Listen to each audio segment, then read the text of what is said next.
let me introduce our speaker today. It's on behalf of the entire of the Mercury Lab. I want with a great pleasure to welcome Professor André Martins to our webinar series. Thank you very much for accepting our invitation. I have a few things to say about Professor Martins. We'll start with the classic. He obtained his PhD in 2012 from CMU and also IST Lisbon. And then I'll move on to other things that I some of which I had witnessed when I was a PhD student myself. That ever since Professor Martins leads an ever-growing group of researchers there at the IST Lisbon, with numerous important things to show for an ERC, deep spin, which a good portion of it I think we're going to hear about in today's talk. Various best paper awards, and at the same time on the side, Professor Martins has started a number of industrial research labs in Portugal. He's also the VP of AI research at Embabel, and if you're interested in machine translation, I'm sure you know about Embabel. And he also gave us the amazing Lisbon Machine Learning Summer School, which this year is actually its 12th anniversary. I believe it's the 12th edition. And it's happening in July in sunny Lisbon, as always. I myself learned a whole bunch from Professor Martins' research. I think it all started for me at his PhD thesis, which really is quite a book, quite an amazing book. I then learned from a number of other opportunities from his 2014 MMLL tutorial on linear programming decoders, and after that, his ACL 19 tutorial on structure prediction. And I think pretty much from every one of his papers, really. So Professor Martins has made substantial contributions to structure prediction from linear to deep models. And I'm very excited that he has joined us today to tell us all about his research agenda. So with no further ado, André, the floor is yours. All right. Thank you very much for the very nice introduction. So it's a great pleasure to be here. So the work that I'm going to present today, it's all work done by my students in the Sardines group. We just rebaptized our group Sardine. It stands for Structure Aware Modeling for Natural Language. The acronym is a little bit, it's not very direct, but it's Sardine is something that is very related to Lisbon. Yeah, so here's another picture of Sardines art at work. So most of the work that I'm going to describe has been developed in the Deep Spin project. This is a ERC, which is almost finishing. There's one more year to go, where the main goal is to put together deep learning and structure prediction to tackle problems in natural language processing, with a bit focus on machine translation, generation, and quality estimation in general. All right, so here's a quick gist of what I'm going to talk about today. So, those of you who are around for some time, you might remember that back in the 2000s, feature selection was a big thing. Sparse modeling was a big thing. It was mostly used before neural networks became so popular again with linear models, and the goal was mostly to use some kind of sparse regularization, for example, using the L1 norm, in order to assign zero weights to some features. And by doing that, we are able to select features that are relevant and discard the ones that are irrelevant for more model. And there's plenty of extensions that put some structure on top of that, with things like the group lasso, fused lasso, and many other models. So here I'm going to talk a little bit about how to go from there, from sparse modeling, to something that I'm calling here sparse communication, which I'm going to argue that it bears a lot of similarities with sparse modeling in many different ways, but as a little bit of a different flavor. Okay, so this is something that we use usually with neural networks, and with most work being done after 2015. And the main idea is to try to model neural activations that are sparse. Okay, and there's plenty of reasons why we think that sparse neuron activations are a good idea. There's been some arguments invoking biological plausibility. I want to get into that territory.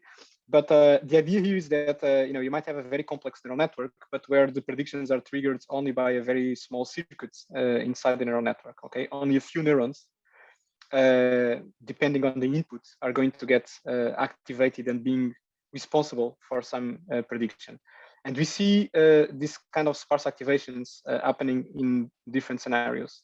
For example, with rectified linear units, these activations are able to shut down some neurons completely. When we do regularization with dropouts, stochastically, we're also dropping some neurons. And in this talk, I'm going to talk more about sparse attention mechanisms, which is something that my group have been developing across the years, which also falls into this category. So basically, today I'm going to talk a little bit about several transformations that can capture both sparsity and structure. And they all have in common a bunch of different properties. So all of these transformations are end-to-end differentiable. This means that we can still run our gradient backpropagation algorithm to learn the neural network weights when these transformations are present. We can use them either as a hidden layer, for example, if you use them in an attention mechanism, or we can also use them as output layers, as a loss function. And I'm going to argue, and this is maybe the most recent work that I'm going to present today, we are going to argue that this can be useful to make a bridge between the continuous and discrete worlds. I'm going to be a little bit more precise in a bit. All these transformations have been quite effective in several NLP tasks. So the building block for today is really, I don't know if you see my mouse. Can you see my mouse? You do. Okay, perfect. Yes, so the building block is basically how can we map from a vector in a Euclidean space? Here we have a vector z. The components of z can be positive, negative. There are not constraints. But what we want to do is to map this vector into a probability vector, which is a point that lives in the probability simplex. Okay, so basically a vector with the same dimensionality as z, but where all the components sum to 1 and they are all non-negative. Okay, so we're going to talk about different ways of achieving these kind of transformations. So here's a little bit more about this relation between discrete and continuous. The traditional setting in many scenarios, not just machine learning and NLP, is that you typically opt by choosing to use discrete or continuous random variables, and this is a choice that you need to make. And and sometimes this choice is not easy. So, for example, if you want to do something that has something to do with language, if you want to use text as a latent variable in our model, for example, language is symbolic and discrete, and this contrasts with the way neural networks work internally, where they use and they learn continuous representation. So it's there's a big debate about how we can reconcile these two worlds. I think that we should really look at what can happen in between these two dimensions, discrete and continuous. And I think that sparsity can be one possible way to try to bridge this gap. But there is a problem, which is, the theory is not ready for that yet. So there's a, if you look at many textbooks in probability theory and graphical models and so on, they often exclude things that are sparse because they can complicate things a little bit. So, for example, if you are doing work in graphical models, typically we exclude probability distributions that assign 0 probabilities to some events, just because it makes things easier and it makes the connection between graphs and the conditional independence easier to establish. There's also other instances like the Pitman-Koopman-Darmon theorem that relates exponential families with the minimal sufficient statistics. It also excludes from the equation things where the support of the distribution can vary. And finally, maybe the most obvious example is that if you have something that outputs a sparse probability distribution, something that can assign 0 probability to some events, if we miss the correct event, if we assign 0 probability to event that occurs, we're going to end up with the log likelihood of minus infinity. So we cannot learn with the usual maximum likelihood estimation strategies. Okay, so so here's a like a very short motivation about what do you mean when we say that we are trying to put discrete and continuous things together. Let's suppose that we have this character called John that needs to split his time between work and home. So he works 8 hours per day, stays home 16 hours. So you can represent John's location with a very simple PMF, probability mass function that looks like this, with 66% probability is at home, with 33% probability is at work. But in practice, it's not like that because John needs to go from one side to the other, right? So it's sometimes in transit between work and home. So if you want to model John's location, taking that into account, then we are starting to see something which is a little bit of a hybrid between continuous and discrete, right? So at any particular time, John could be in his way from home to work or vice versa. So he's going to be walking. This is represented as a continuous random variable. So it's going to be with zero probability in any particular point inside this line. But on the other hand, we are going to have these point masses both at home and work, because it's going to, as he arrives to one of these places, is going to stay there. And so with some finite probability, is going to be in that exact point. Okay, so we can represent that as a density with some Dirac deltas associated with these two locations. If we are just working in these 2 dimensions, we might do well. We might be fine with this, but things are going to become a little bit trickier as we move to higher dimensions, and this is something that I'm going to show in the last part of the talk. All right, so the question here is John's location discrete or continuous? And I think it's mixed. Okay, so we're going to talk a little bit about mixed random variables to address these kind of things. Okay, so let me get started with transformations. So going back to the point of how can we map a point in the Euclidean space, a point Z, onto a probability vector. So the typical way of doing this is to apply the softmax transformation, which I'm pretty sure everyone here is familiar with. It's very simple. We just take each component of our vector Z, we exponentiate it, and by exponentiating, we guarantee that it's never going to be negative, and then we normalize it, right? So by construction, this is going to lead to something which is a valid probability vector. It sums to 1 because you're normalizing, and it's going to be non-negative because you are exponentiating it. Actually, it's a little bit stricter than what we might want, okay? So because the exponential function is strictly positive, then this is also going to give us a dense probability vector. We are never going to have a probability of 0 to any event. It can be arbitrarily small if the corresponding component of Z is very negative, but it's never going to be exactly 0. Okay, and there's many places it's very prevalent, this softmax transformation everywhere. We can use it both as a loss function. For example, if you use a softmax in the output and then use a cross entropy loss. But you can also use it as an attention mechanism, as something which is a hidden layer inside the neural network. Another case which is very familiar, even maybe more familiar than softmax, is argmax. So in this case, we take the same vector Z, but we don't want to get the probability distribution in the end. We just want to have all the probability mass in a single event, which is the one that corresponds to the largest component of Z. Okay, so this is going to return a one-hot vector, pointing to the highest scored index of Z. There's 2 ways in which we can think of this. We can either think of this as a limit case of softmax with the near 0 temperature. So if we take our original vector Z, we divide it by a very small constant, we make that constant approach 0, and we apply the softmax transformation, then our distribution is going to get peakier, very peaky. And in the limit, it's going to be exactly a one-hot vector. So I'll call this the temperature trick, and it's widely used in many different places. Another way of looking at argmax is as the solution of a linear program.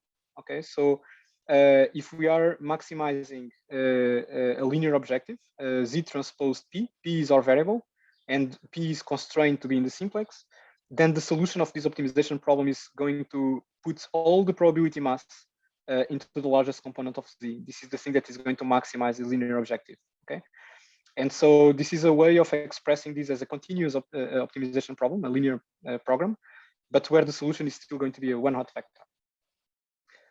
I'm putting this in this form because I'm going to bring this up in a bit. Okay, so if you want to look at this schematically, for a concrete case, like Z is here a vector of 5 dimensions. Some of these, some components of Z are positive, others are negative. Softmax would map things to a probability vector represented here, where the sum of these blue bars is going to be 1. But you can see that there is probability mass for all the labels, all the 5 labels. Whereas argmax is going to put all the probability mass in the largest component of Z, which happens to be the first index. So we can think of argmax as a very extreme case of sparsity, but it turns out that this transformation is discontinuous. Okay, so if I do a small perturbation on the components of Z, this bar is not going to move. We are going to get exactly the same outputs. And if we do a perturbation that is big enough, then we can have a sudden jump where suddenly the largest component of Z is something else, and this bar is just suddenly jumping to some different level. And so one question that that we ask here is if there is something which is at the same time sparse and differentiable. And the answer to this question is yes. There is this transformation that that we have been studying for a long time called sparsemax, which is able to do something in the middle, in between softmax and argmax. Okay, so for this same Z, sparsemax would put a probability mass on 2 labels, and all the other labels will get 0 probability. And now if we perturb Z a little bit, these 2 pink bars are going to move a little, but they're not going to jump. Okay, so it's possible to do end-to-end to do gradient backpropagation with a transformation like this in the middle. So how do you define sparsemax? Actually, the definition is very simple. We just define it as the Euclidean projection of our vector Z onto the probability simplex. Okay, so we are looking for the point P that is the closest in terms of Euclidean distance to our original vector Z.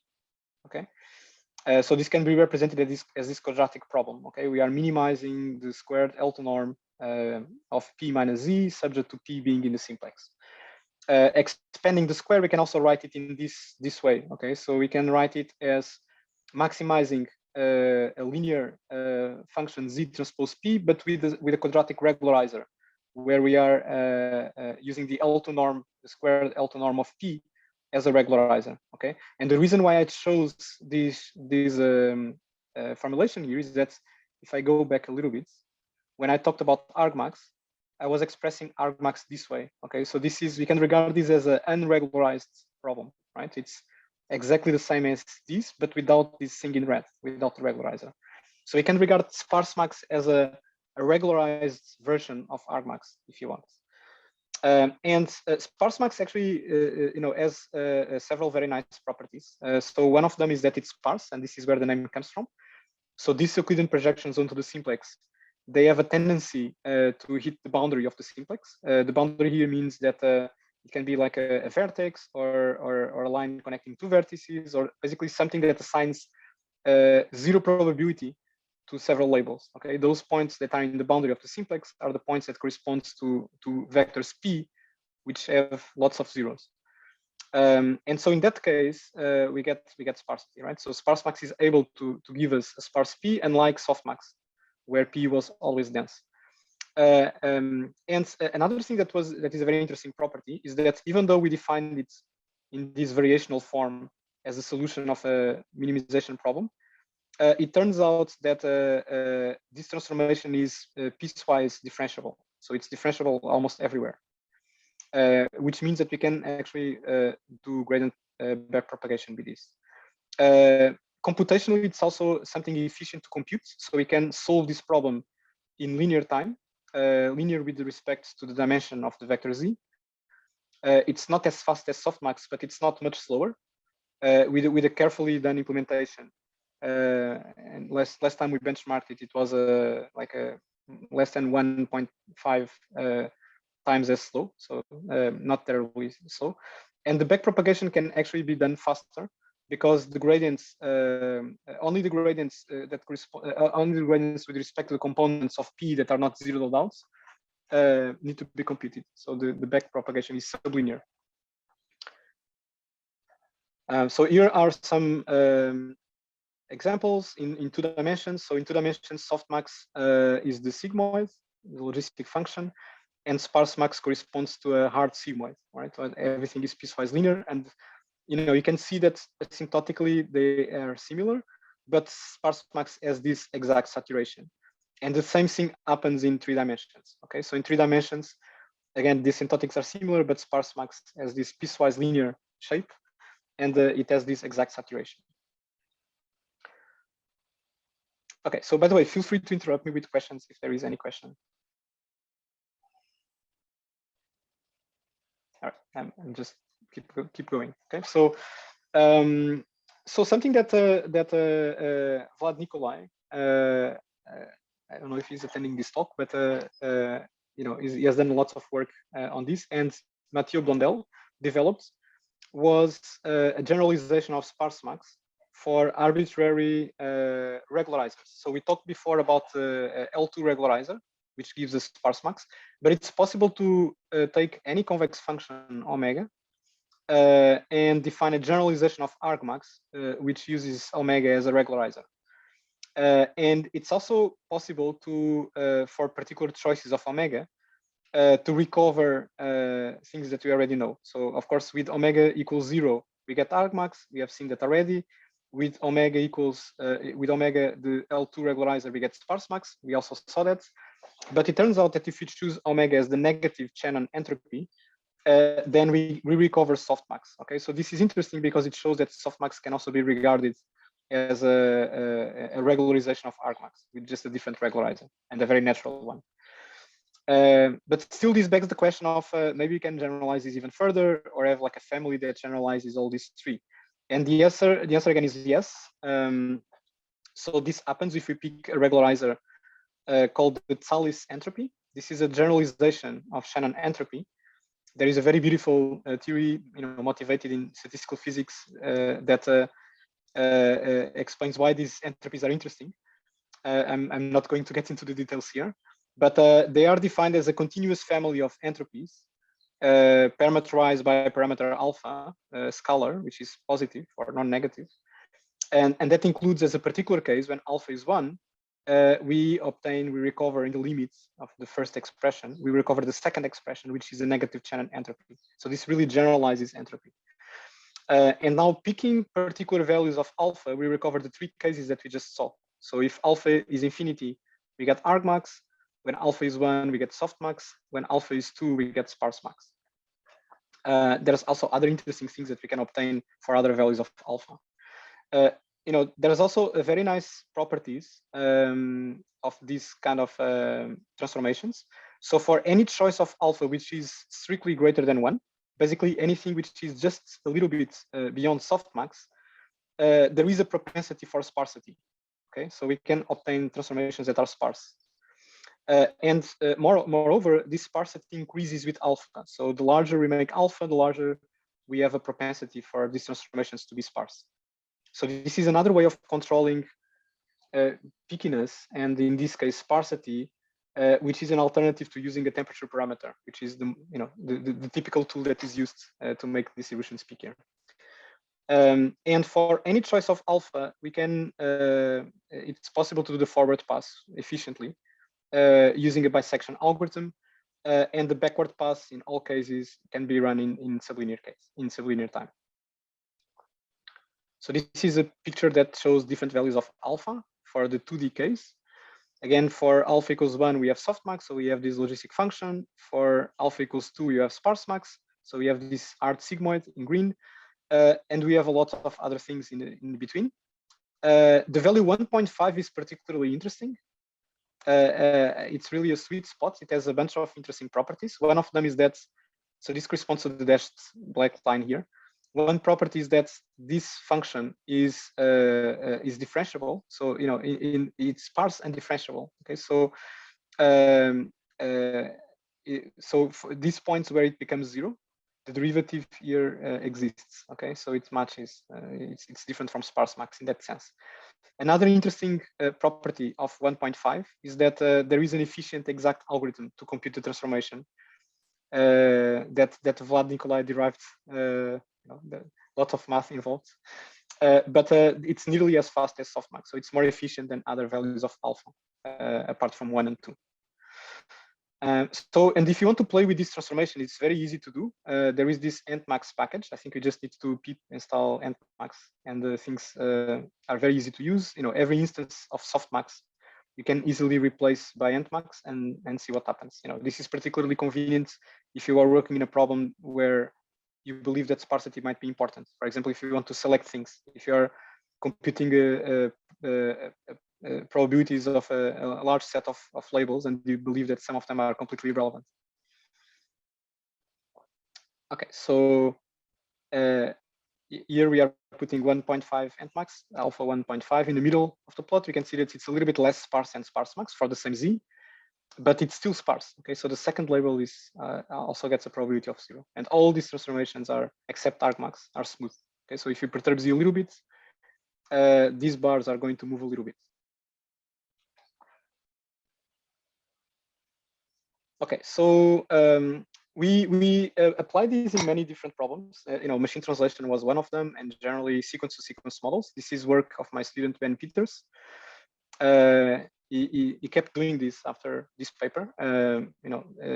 Applying this to morphological inflection, grapheme to phoneme, and a bunch of other tasks. The first thing that we tried to do was to replace the classical softmax Badanao attention by sparse-max attention, by using sparse-max in the attention mechanism. And what happens is that we get like a sparse set of alignments. Okay, so many alignments between many words are going to be exactly 0. Okay, so this gets a little bit closer to the classical notion of alignments that people used in statistical machine translation.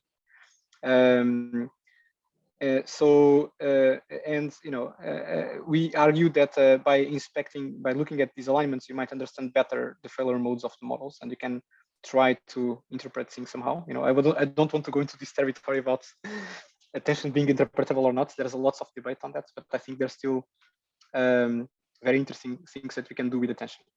This has also been extended by in another paper.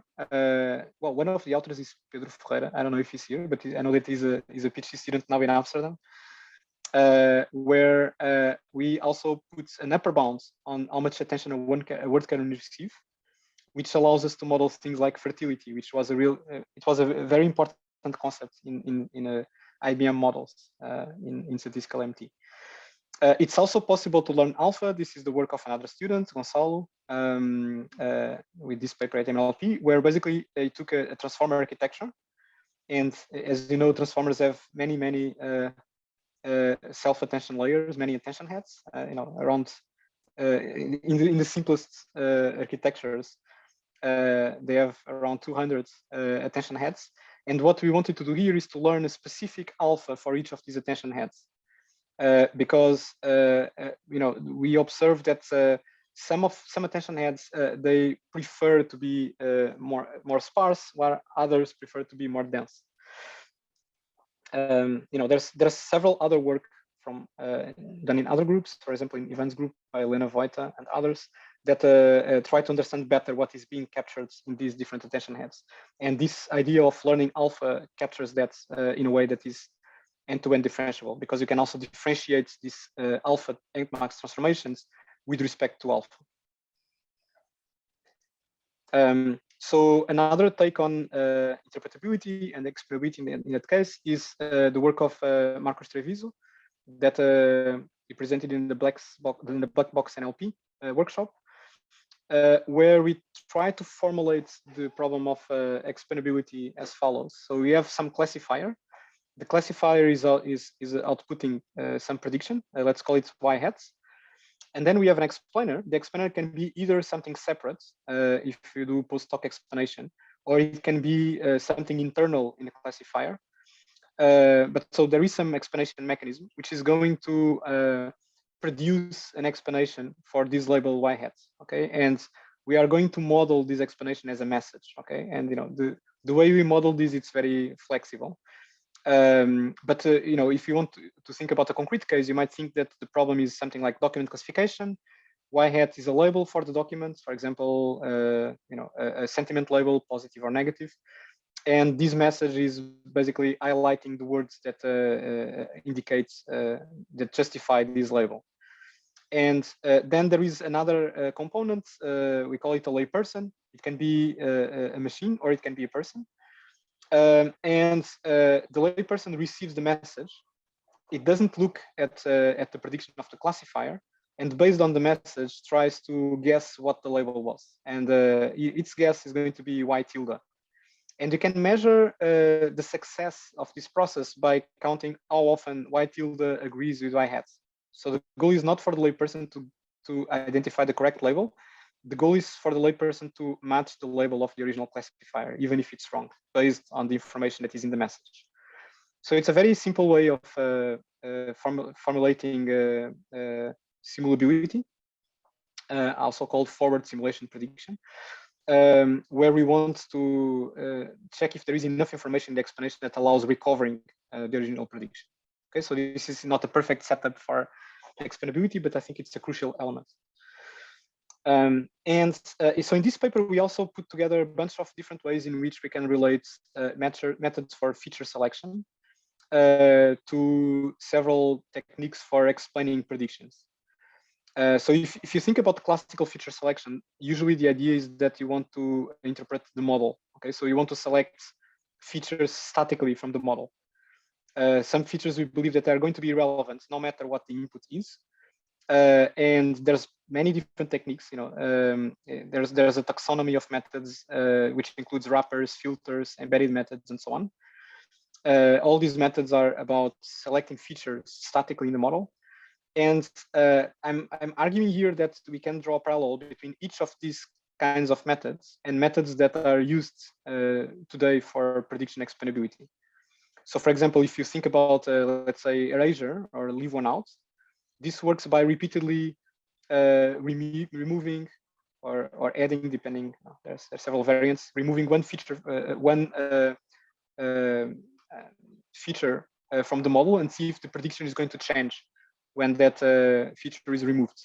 And this is not very different from what wrappers do, for example, with forward selection or backward elimination. And the same thing happens with other methods that can be regarded as filters. And maybe the most obvious connection is with embedded methods. So in the feature selection world, we have methods like L1 regularization. In prediction explainability, we have things like sparse attention, which is what I'm going to talk about. Okay, so there's also a bunch of different ways in which these things have been extended. I think I might be moving too slow. I will speed up a little bit. So we have extended these in different directions, putting constraints. I think I already mentioned some of these. There's very nice work done by Vlad Nicolai and Mathieu Blondel on fusemax, basically the counterpart in these transformations of fused lasso that is able to promote structured sparsity.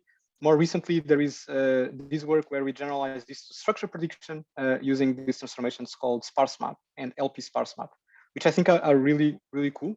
And a very nice way of dealing with constraints. So if you are working on a problem for which we want some latent variables and you want to inject some logical constraints to put some structural bias when learning your model, you can define a factor graph. In this factor graph, you can put a bunch of constraints, logic constraints, budget constraints, whatever you want. And then you can learn everything end to end. And with LP SparseMap, you can use this as a differentiable layer. So you can differentiate through this factor graph. We have applied this, for example, to generate structured explanations in a work that my other student, Ferreira, presented in MMLP. All right. So we also generalize this to continuous attention over continuous sets. So far, I only mentioned attention over a finite set, for example, a set of words or a set of pixels in an image. But it's possible to generalize this for attention densities over a continuous set. I'm not going to get into details, but we use this, for example, for VQA, when we want to answer a question that relates to something in an image. And we could select like a continuous region of an image, for example, an ellipse that contains a justification to the answer. And the usual operations are still tractable to do with if you make certain choices to parameterize these continuous distributions. Okay, so I think I'm going to let's see. So I have 8 minutes, right? So I think I'm going to skip this second part and maybe jump to the mixed distributions parts. I think you have 5 more than what you said, I would say. Yeah. Okay. I started 5 minutes later. Yeah. Okay. So okay, I'll still skip some slides, but I'm going to jump to the interesting part. Okay, so actually, I think I need the motivation first. So we also use these transformations as the output layer, not just as an attention mechanism. But if you want to do that, there is a challenge that we get, which is if we get a probability of 0 to a gold event, to something that really occurs in the data, then log likelihood is going to be minus infinity, right? So we cannot use this out of the box. Instead, what we propose is to use something called Fenchel-Young losses, which is a family of losses with very nice properties. Okay, so I'm going to skip this part and jump to the Fenchel-Young losses. Okay, so recall that when we talked about regularizing the argmax transformation, we talked about having a regularizer, a convex regularizer omega, and we saw that for different choices of omega, we recover some familiar transformations, right? Now, you can also use this omega to define a loss function by taking the convex conjugate of this omega. I'm calling it omega star. This convex conjugate is, this is a very crucial concept in convex optimization. It's kind of a dual function of our original omega, and it's now going to be a function of z, a function of the scores, and not a function of the probability distribution. It's defined this way. Okay, so it's a linear, it's a maximization over the simplex of a linear term minus omega of p. Based on omega and omega star, we can form a loss function that I'm calling here L omega, that tries to kind of calibrate the score z and some ground truth vector q. So I'm assuming here that q is a vector in the simplex. It could be a one-not vector. This is what typically happens if you do if you're doing classification.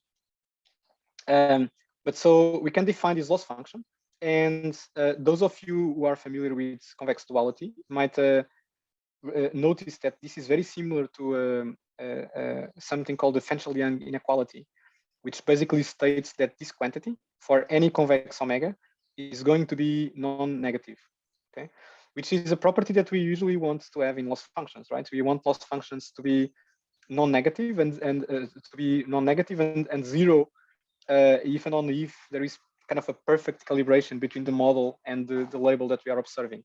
And this is exactly what we get. So these loss functions for any choice of omega that is convex, they are always non-negative and they are zero if and only if q, so the ground truth distribution, is the regularized argmax when z is given as input. Okay, so for example, if this transformation is sparsemax, this is going to be zero if and only if q is exactly the sparsemax transformation of z. Apart from that, these losses are all convex and differentiable. Convex with respect to z, and they are going to be differentiable, and the derivative, the gradient, can be written this way as a difference of these two terms. One term that applies this argmax transformation to z, and another term that is the ground truth label. Okay, and if you recall the gradient of the cross entropy loss, you might see that it's very similar. In cross entropy, the gradient of the cross entropy loss is the difference between softmax of C and Q. So this immediately generalizes the gradients to other transformations besides softmax. So there's also an interesting relation with Bregman divergences, but I need to move on. So I just can't resist showing this. So these losses have a very nice property, which is for if you pick this Tsallis entropy as the regularizers for any alpha greater than 1, we already saw that the transformations that we get are sparse. But if you look at the loss functions, it turns out that they all have margins. Okay, so there is this a very nice tight connection between a transformation being sparse, the corresponding loss having margins, margins as in the hinge loss of SVMs, and the entropy of having a certain property. So in fact, you can relate the margin size with derivatives of the entropy on on 0 and 1. So I'm skipping details, but in this JMLR paper we study this in more detail, and I find this a very fascinating property. I think we never managed to exploit this in practice that much, but it's a very interesting property. All right, so just mentioning a few ways in which we use these losses. We found them very useful for sequence-to-sequence tasks. So for example, if we use these losses to decode during generation, for example, for machine translation, if for this example, we have a German sentence like this, and when the model starts to generate English, it only assigns non-zero probability to these 4 words in English. Everything else gets 0 probability. And sometimes the model is very confident. So for example, here is another. The model assigns probability of 1 to is and probability of 1 to another, which means that you can autocomplete, okay? And this is something which is useful to use in the scenario, for example, of predictive translation, where a user either chooses an option in this drop-down list, or it replaces it by something else, or just presses a key to accept the suggestion.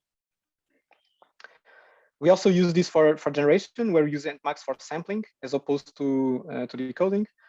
And now I'm going to jump to mixed distributions in the remaining 5 minutes that I have, something around that.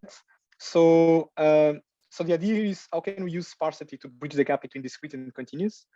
And if you remember, this was the problem that I used to motivate this. So we have John who's commuting between work and home. If you want to model the position of John, we'd better use something which is hybrid, neither completely discrete or completely continuous. But actually, it's a very boring life just to commuting between work and home. So let's try to make this more interesting. Let's suppose that there is also a pub, and John sometimes spends a couple of hours in the pub. Okay, so now he needs to go from home to work, from work to the pub, and back from the pub to home. Okay, and you need to account for his position in all these different circumstances. It could be either with some probability mass in these exact vertices, or it could be walking from one place to the other. Or sometimes there is some happy hour in the pub, and he might get a more erratic trajectory back home. Okay, so it can also be in the interior of this triangle here. So in theory, you can have some density that takes this entire simplex. Okay, so we need a way. If you want to model a problem like this, you need a way to represent this probability mass in all these different parts, of the simplex, and not just the vertices, edges, or face. Okay, and in our recent ICAI paper, we developed a framework to do this. So let's first think about the simplex. So I'm denoting here by Ri the relative interior of the simplex, densities on there's lots of work developing densities on the simplex. The common densities that people use are the Dirichlet distribution, also the logistic normal, and more recently the concrete distribution, which is a way to relax a categorical distribution. Okay, but all these densities, they never place any probability mass on the boundary. Okay, so they could not model this problem with John. So this is what the Dirichlet is doing. Different choices of concentration parameters linked to different shapes of the distribution, but you're never going to get probability mass in the boundary. With the logistic normal, we can measure model some correlations between these different dimensions, but again, you don't get any probability mass in the boundary of the simplex. With the concrete distribution, this is good to relax the categorical, but again, we never get a probability mass in the boundaries. I mean, you can get closer and closer to extreme points, but it's not that we want here. On the other hand, people have developed a few strategies to deal with the univariate random variables. So when k is 2, you can think of the simplex just as a line connecting 0 and 1, where the probability, we have probabilities p and 1 minus p, and p is in this interval. And then people have worked with truncated densities. Two of them that are that have been used a lot are the hard concrete. I think this has been developed here in Amsterdam by Luizos et al., where the idea is to take the concrete distribution, stretching it, and then applying a hard sigmoid transformation. And this way, you get point masses at 0 and 1 due to this transformation. It's similar to spike and slab, which is a technique related to this thing that I'm describing.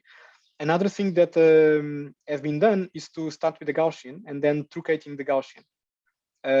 So it's basically the same thing, but instead of stretching, the Gaussian is already, it's over the entire real line. So you can just truncate the Gaussian and have point masses on 0 and 1. Okay. The problem is that it's not straightforward to generalize these techniques to k larger than 2. Because if you are just with the k equals 2, you can have these Diracs for the points 0 and 1. But if you are with a higher dimensionality simplex, then it's not.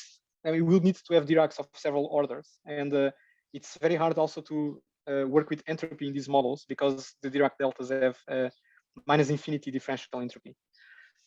So what we propose here is to start with our simplex and then think about the phase lattice of the simplex. Okay, so we are going to look at how these different phases of the simplex relate to each other. And by phases, I mean things that includes the vertices, so the 3 corners of the simplex, also the lines that connect these vertices, and also the interior of the simplex. Of course, with larger k, you get a lot more phases. Okay, and the problem with the so what you need to solve is if you want to model, if you want to have some probability mass in these different phases, we need to be able to define a base measure in order to define those probability distributions on top. Okay. The challenge with that is that the typical thing that people do is to start with the Lebesgue measure, with some fixed dimension. But everything which is not the interior of the simplex is going to have a measure 0. So you need to do something different. And our solution for that is to have like something that we call a direct sum measure that assigns a mixture of different Lebesgue measures on every phase. So we are going to pick the right dimensionality for each phase, and then the measure of a subset, which can be distributed across several phases. It's going to be a sum of the measures on each phase. Okay, so this is it's a valid measure. It satisfies all the axioms that we need, and we can regard random variables using this base measure that we call mixed random variables as a generalization of both discrete random variables. Those are the ones that only assign probability to 0 phases. 0 phases are the vertices of the simplex, and also generalization of continuous random variables that only assign probability to the relative interior of the simplex. So mixed random variables, in contrast, they can assign probability mass to everything. Okay, so to define a mixed random variable, you need to specify the probability mass function of over the phases, and we need to specify, given a phase, what is the conditional density on that phase. Okay, so we need these 2 distributions here. Once we specify these, then we can specify the probability of sets by considering a mixture of distributions on the phases. So I think this is easier understood with an example. There's 2 ways that we can use to characterize mixed random variables. One is an extrinsic characterization, where we start with a distribution over the ambient space, in this case, the k-dimensional Euclidean space, and then you apply a projection or any transformation that maps these points to the simplex. Another way is to use an intrinsic characterization, where we specify these distributions, the probability of phases and the conditional probability within each phase directly on the simplex. Okay, so the extrinsic ones are a lot easier to define and to work with, and we tried 2 of them. So one was inspired by the hard concretes that we saw before in 2 dimensions, but now we can generalize it to more than 2 dimensions, where we first sample y prime from a concrete distribution, okay, then we need to stretch this distribution by multiplying by coefficient tau. And then after stretching, we apply the sparse max transformation. Okay, so because the sparse max transformation is going to move us to the simplex, but where we can have some sparse components, then y can be in any phase of the simplex. And interestingly, if we just do this, exactly this with k equals 2, we recover the binary hard concretes. Okay, so this is a generalization of the Luizos et al. Construction. Another possibility is to use a Gaussian as a starting point as opposed to a concrete, and then projecting a sample from of a Gaussian from with sparse max. So this is what we call a Gaussian sparse max, and we can regard it as a sparse max counterpart of the logistic normal. In the logistic normal, what we do is we sample from a Gaussian, and then we do the softmax of that to obtain a point in the interior of the simplex. But this is now something that can assign probability mass to all phases. So here's a comparison between the logistic normal. This is the level curves of a logistic normal, and here is the Gaussian sparse max, which can assign probability mass, for example, to this edge. Okay, so we also I think I'm out of time, so I think I'm going to wrap things up. We can also define a distribution called the mixed Dirichlet, which is an intrinsic characterization. Here we define things directly on the faces of the simplex. We do some smart parameter sharing to make sure that we don't blow up the number of parameters, and then we mask our Dirichlet to be able to define a conditional distribution of y given the face. And all the operations that interpret perform here can be done efficiently with dynamic programming. So sampling the phase is something that can be done with dynamic programming. Okay, so I think I'm going to skip this, but we built some information theoretic concepts on top of these mixed random variables. There is a way of defining entropy, which generalizes discrete entropy and differential entropy. I find this very interesting. For example, one of our findings is that the maximum entropy distribution is not going to be log of k, which is what happens in the discrete case. So if you have a random variable with k possible values, the maximum entropy distribution is a uniform distribution over these k possible outcomes. It's log of k. But if you are now allowing for this mixed space, then the entropy needs to be a bit higher, because if you assume that you are working with a categorical, it means that you already know we are already constraining the phases where the outcomes of your where a random variable is. Okay, you are always only looking at the vertices. But if you allow your variable to be a sparse variable in the simplex, then the entropy has to be higher because you have higher uncertainty, and you have a closed form expression for the maximum entropy in those cases, which relates to something called Laguerre polynomials. It's also possible to define KL divergence, mutual information, and all those things. And we did several experiments. I am not talking much about experiments in this talk, but one experiment that we did just to validate this idea was in the communication game.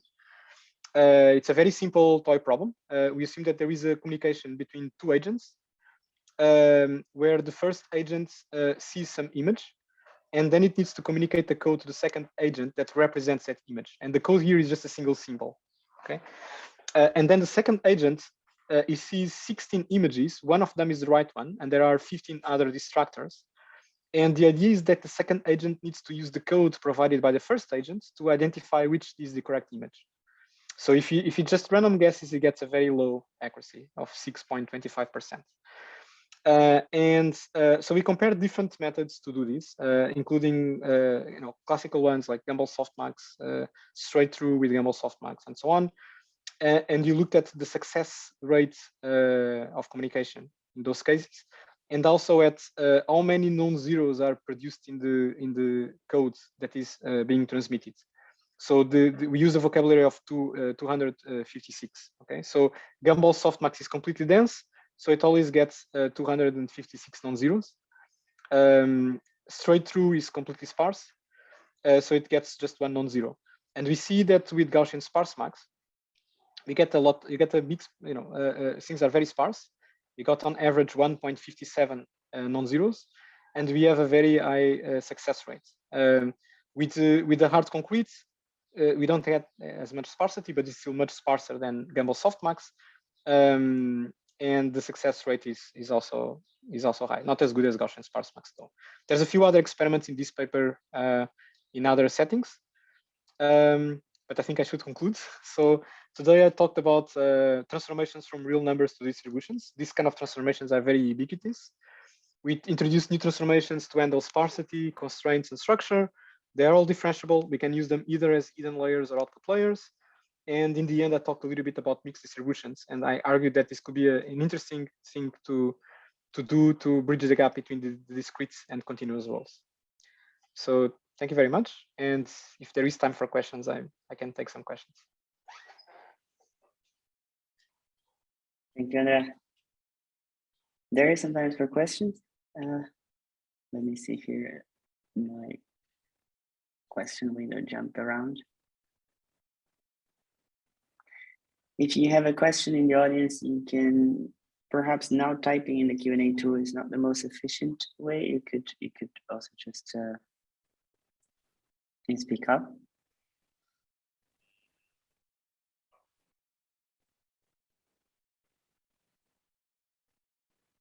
Yes, please. I see a hand. Ivan, we can't hear you.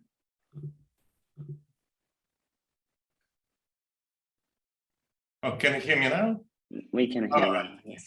Yeah, thank you for very interesting talk. So I had a question about the communication game, because one of the things in this community people look into is what kind of protocol is induced, right? About the properties of protocol, how, for example, compositionality is, and conditionality in some way, a measure of how systematic mapping from semantics of what you want to transmit, right, to the protocol.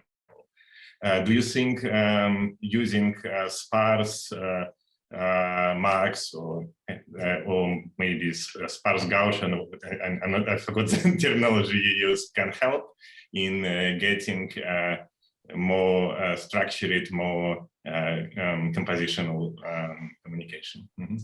This is a very good question. So in this work, we just communicated a single symbol. Okay, so we didn't expect to have any interesting regarding compositionality and things like that.